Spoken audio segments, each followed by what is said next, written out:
Battered coral reefs, receding coastlines, and entire communities worried about disappearing beneath the waves. This is not the plot of a distant, post-apocalyptic movie. It is unfolding today in island nations around the world. The deep sea cannot become a Wild West for exploitation because the ocean is not for sale. That was the profound statement ringing out at a gathering of world leaders, scientists, and activists determined to defend our seas. But the real question is this: can small island developing states, lacking economic giants or vast military fleets, truly hold the line against the massive economic interests eyeing untapped ocean resources? Today we dive headfirst into the turbulent waters of this conflict, uncovering the stories, the science, and the politics swirling around an urgent dilemma. Is it pure desperation, or a powerful call for collaboration? And why do these island nations insist that they do not need simple charity, but something far more meaningful: partnership? In this deep dive, we will explore how agriculture ministers and ambassadors have stepped onto the global stage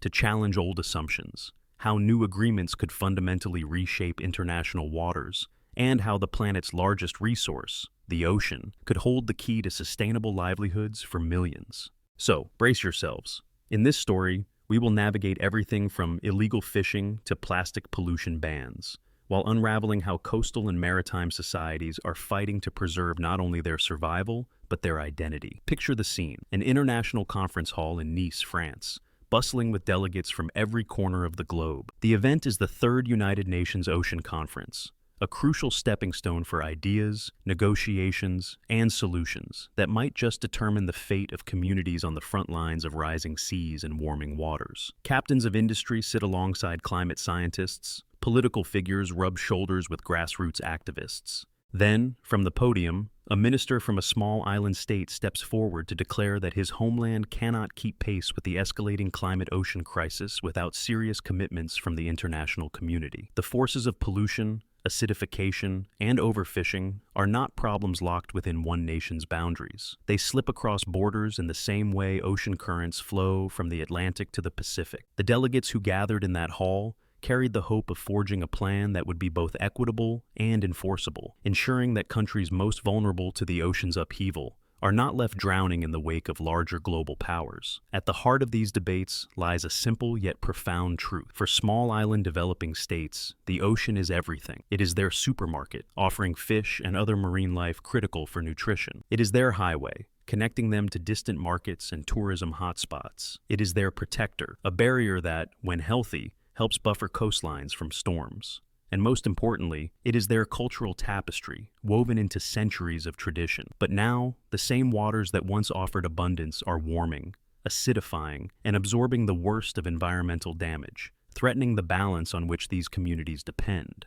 Even the coral reefs, teeming with life and beckoning divers from all over the planet, risk succumbing to bleaching events and pollution. The question that looms is whether grand international gatherings, like the United Nations Ocean Conference, can spark enough willpower to turn back the tide, or, at the very least, slow its destructive course. With every passing year, the ocean's challenges become more complex, requiring not charity, but genuine, structured cooperation between smaller nations and global powerhouses. During this particular conference in Nice, an intriguing spectrum of voices emerged. On one side, figures such as the Secretary General of the United Nations and the President of France delivered opening addresses that bristled with urgency, warning that the ocean's resources must not be sold off to the highest bidder. From another angle, some industrialized nations, particularly those with aspirations to mine the seabed for minerals crucial to modern technology, pushed back against sweeping protections, arguing for a balanced approach that would allow for resource extraction but under regulated conditions. Meanwhile,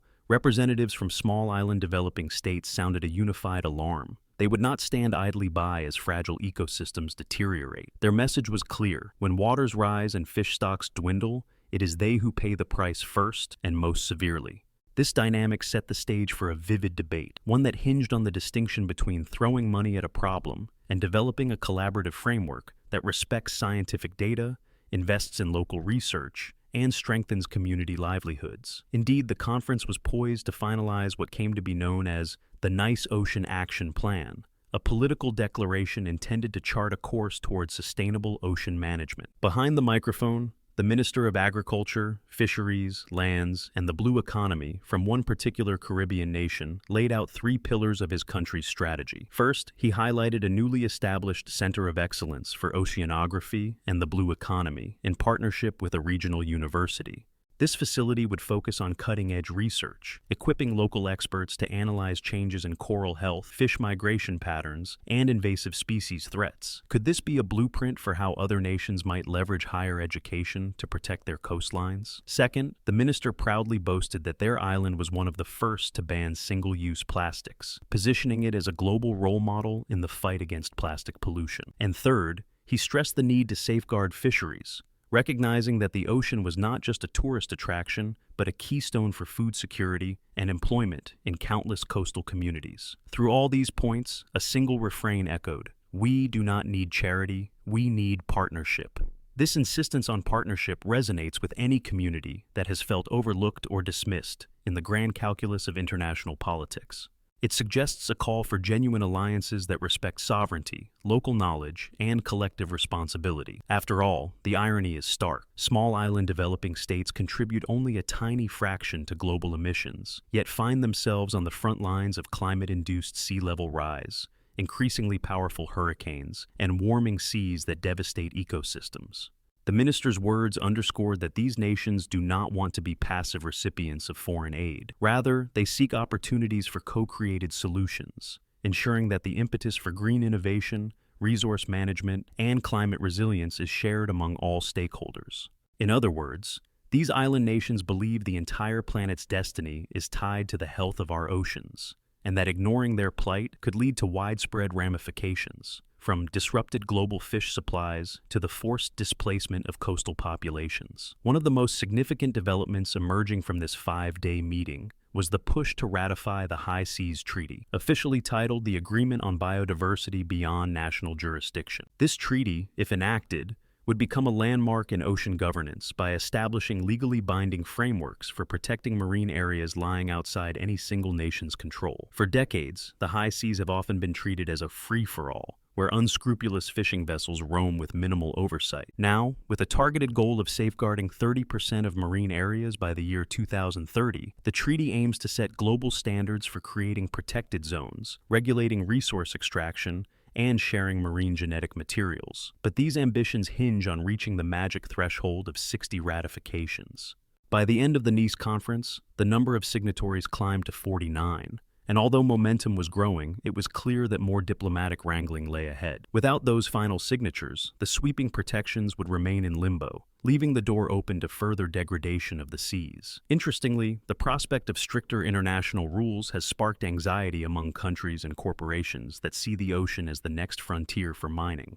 Supporters of this industrial activity argue that the minerals on the seabed, cobalt, nickel, and manganese, to name a few, could power the batteries and technologies of the Green Revolution. Yet, this vision collides with the pleas of those who warn that deep-sea mining could ravage unknown ecosystems, destroying habitats before we even fully understand them. The image of mechanical harvesters scouring the dark ocean floor, stirring up sediment plumes, and jeopardizing biodiversity was enough to make many conference attendees uneasy. Still, there is no shortage of those who insist that, with responsible regulations, resource extraction can be made environmentally sound. This dilemma underscores the broader predicament of how to balance economic advancement with the urgent need to preserve delicate marine habitats. And on that note, if you find this standoff between progress and conservation intriguing so far, feel free to give a friendly nod to this story by leaving a like. Your support means a lot as we navigate these deep waters together. In parallel to the big geopolitical battles, the conference also revealed the remarkable innovation happening at the grassroots level. Islanders are not waiting for sweeping accords to start defending their shores. Local businesses, for instance, have been forming cooperatives with the help of marine biologists to revive depleted fish stocks. Villages are experimenting with fish aggregation devices that can help generations of fishing families adapt to shifting migratory patterns. Meanwhile, technology experts are piloting drones and sonar to track illegal vessels in real time, turning data into a powerful ally for small-scale fisheries enforcement. Yet, these efforts, however inspiring, cannot blossom into systemic changes without comprehensive resources and the support of international frameworks. This is why island leaders, standing at the podium, repeatedly hammered home the point that a few scattered pilot projects cannot solve problems of such magnitude. They appealed instead for consistent funding, knowledge sharing, and ongoing dialogue free of empty promises.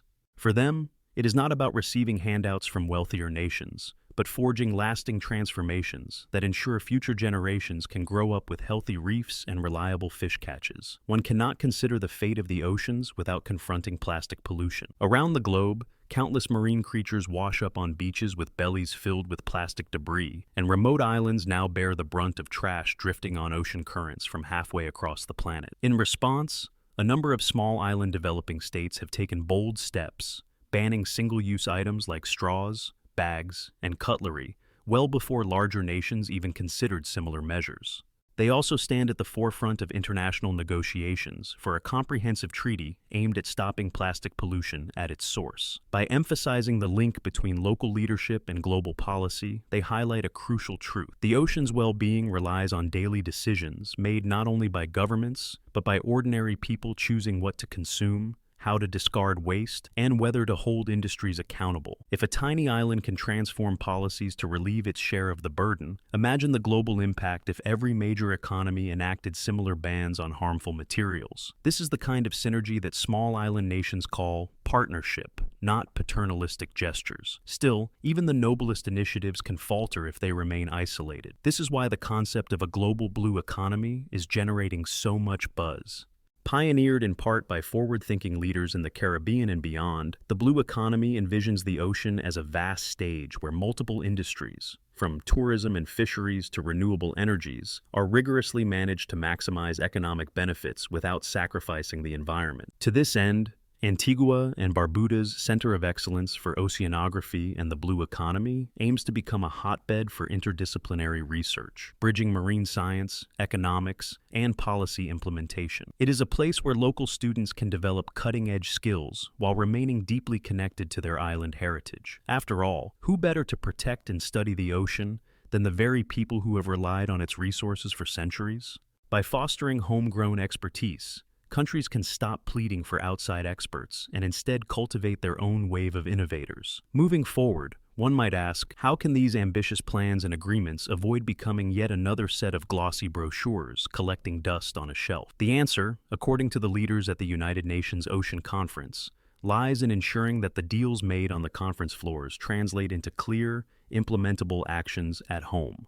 For instance, if a country promises to reduce illegal fishing, it must back that promise with monitoring technology, cooperative frameworks for prosecuting offenders, and educational programs that prepare the workforce for new opportunities, such as aquaculture or marine tourism. Similarly, if a nation vows to end plastic pollution, it has to provide viable alternatives to single-use products, invest in waste management infrastructure, and impose consistent penalties on polluters. Sustainable ocean management calls for systemic reform. It cannot survive on words alone. Among the most poignant takeaways from the NICE conference was the recognition that small island developing states are not passive victims of climate change or environmental harm, but dynamic actors with innovative solutions to share. They stand not for short-term relief, but for lasting, equitable partnerships. Indeed, their resilience in the face of rising seas, often born of necessity, has steeled them with a determination to protect the marine landscapes they call home. Some question whether the major players, from the United States to China to the European Union, truly appreciate the moral imperative to collaborate on an equal footing. Others fear that without more robust enforcement mechanisms, well-intentioned treaties might collapse under pressure from corporate lobbyists. Yet, the sense of urgency at this conference was palpable. With each new scientific report showing oceanic warming surpassing predictions, the cost of inaction looms ever larger. And now, let me ask you, if these leaders are right about the risks of ignoring small island states, are we prepared to witness the collapse of essential fisheries or the erosion of iconic coastlines?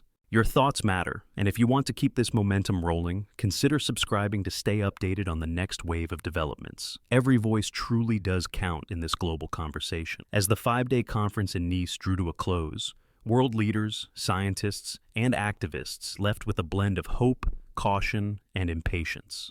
The forthcoming months will be critical, especially for ratifying the High Seas Treaty and finalizing the ambitious Nice Ocean Action Plan. Diplomats from Antigua and Barbuda promise to continue hosting side events that spotlight their innovative approaches to marine data collection, financing, and international cooperation.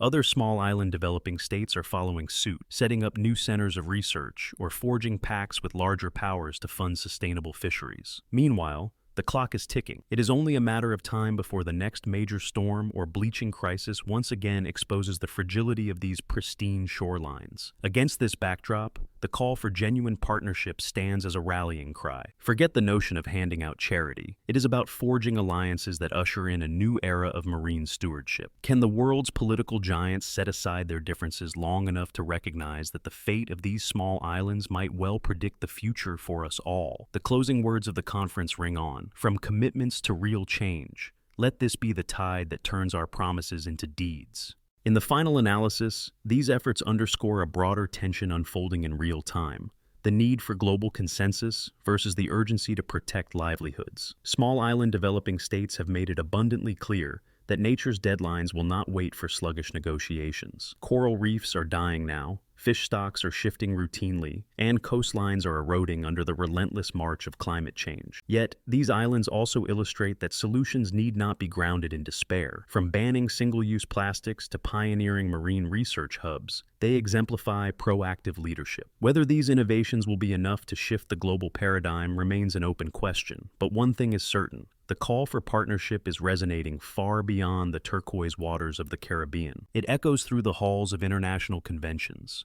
reminding every delegate, corporate executive, and concerned citizen that the ocean's pulse beats for us all. The real adventure starts now, as we collectively decide whether to wade deeper into the currents of collaboration or stand idly by on the shore. In that decision lies the future of countless coastal communities, marine species, and perhaps the very essence of our planet's blue heart.